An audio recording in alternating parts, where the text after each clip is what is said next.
Here we have another tutorial today of a piece of Florence. This is Ponte Vecchio. It's one of the oldest bridges in the world.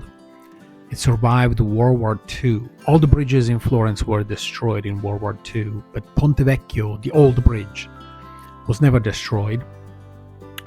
I'm just doing a drawing with my pencil, and as you can see, I have the postcard there, and I'm trying to recreate the atmosphere there. I'm trying to recreate the drawing, and the perspective here. This is just the underdrawing. Then we're gonna use some ink in order to render it better. But what I wanted to point out is that this is a linear perspective, and it's actually it has a central focal point. It's kind of weird. The postcard called for this kind of perspective, and that's okay, I guess. But the focal point of this perspective, if you haven't guessed it yet, is actually somewhere on the bottom of that tower. And it's kind of weird because that's where all the lines are gonna go. If you just kept elongating the lines from all the roofs, for all the windows from the bridge, they will all end up at the bottom of that tower, the tower on the left. So the perspective here, it's kind of weird because there is no symmetry. It's all skewed on one side, and not the best time to learn perspective, but this is what we have. And I try to use this this pen, which you have to fill with ink. It's called Rapidograph. It's from the 80s. Some of you might even remember. It's a Rapidograph pen, and it's incredibly useful because the ink just keeps flowing. And I really try to resurrect it because I haven't used it in a long time. Unfortunately, when I put it together right here, it started oozing out everywhere. So unfortunately, I had to scrap this, and I had to go with my old pen, which you have to dip into the inkwell. And it's quite inconvenient because you have to keep dipping it. But I like the effect because it's a lot more natural, and it creates really nice lines. The problem with this is that it will run a little bit if you apply watercolor on it, which might not be a problem at all because it might actually be quite interesting to have a little bit of kind of like a foggy feeling of those lines. They're not going to be as sharp. However, I think they should be a little bit more sharp. But I'm just gonna, and I'm going really crazy here. I'm just lining up all the windows and everything, and I'm trying to make it look as pretty as possible. And this framework that I have is excellent for all the colors because I can plan it with colors, which in this case I have to kind of make it up because the photo that I have doesn't have any colors. If you noticed, it's a black and white photo. But in this case, I do know the bridge and I have other photographs, so I know what the colors look like. However, I want to spend a couple of words on the colors in old cities. Basically, all the colors of the walls are on a spectrum from brown to black. Now, by black, I don't mean exactly black, but it could be a shade of gray. So all these colors are going to be on one of those spectrums, on one of those extremes.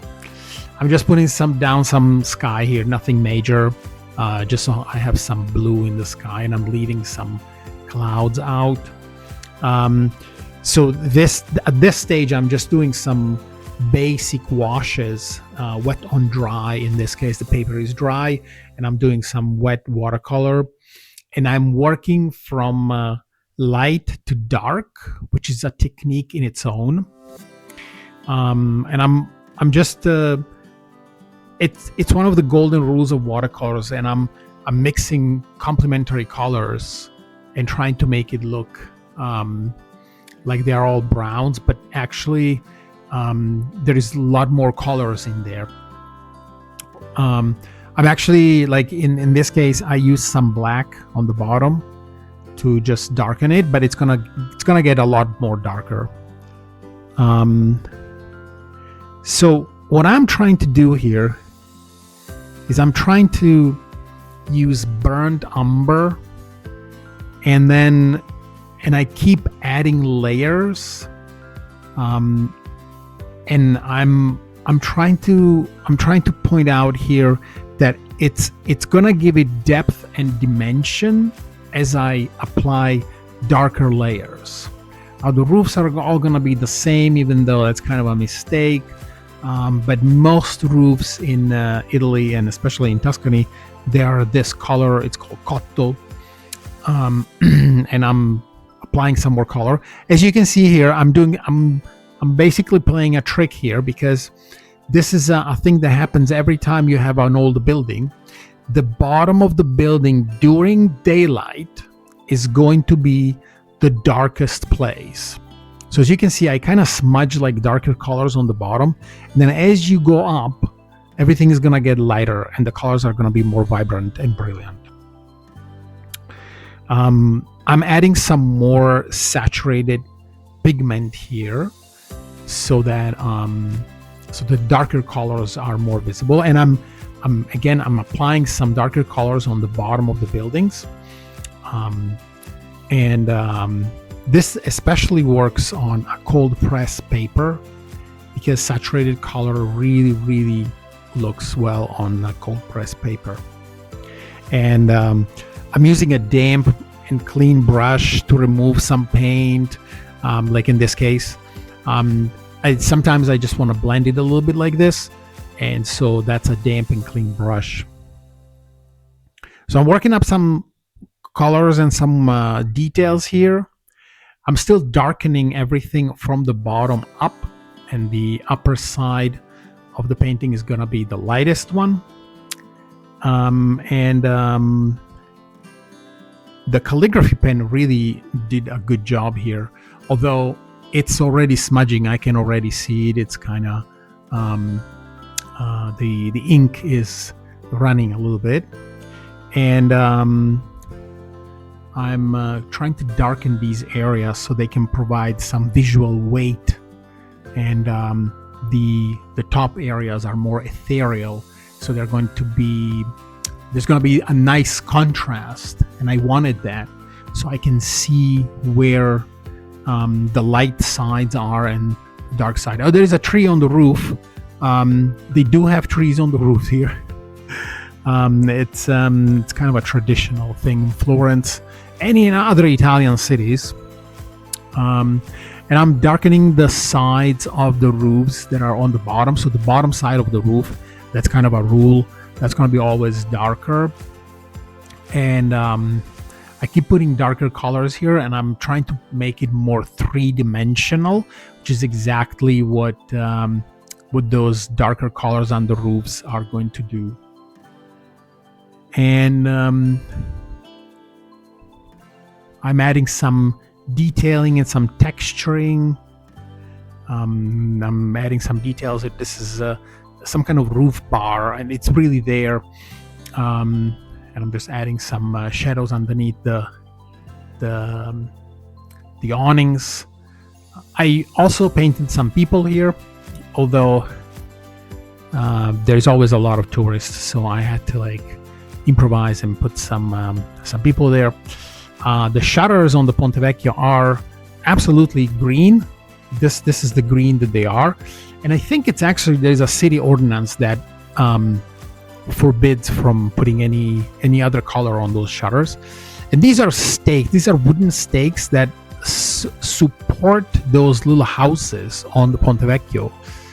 They have been there for centuries, and this is how the houses are holding up on the Ponte Vecchio.